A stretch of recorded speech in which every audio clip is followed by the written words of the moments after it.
It's completely rusted through. The tires are shredded. This thing is finished.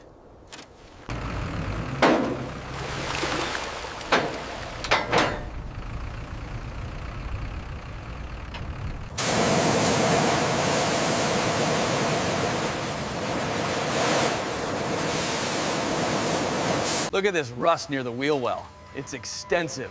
The engine bay looks surprisingly intact, though. This is exactly the kind of project we live for.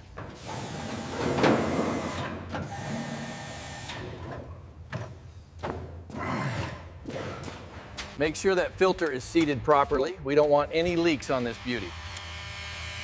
Yes, boss. Torque to spec.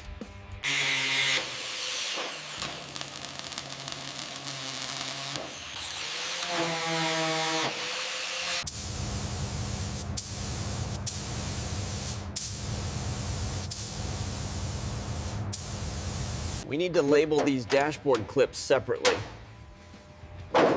And make sure the seat rails are tagged for re-chroming.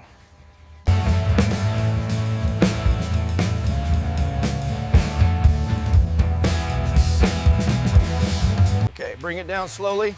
Watch the mount on the right. Copy that. Looks like it's clearing now.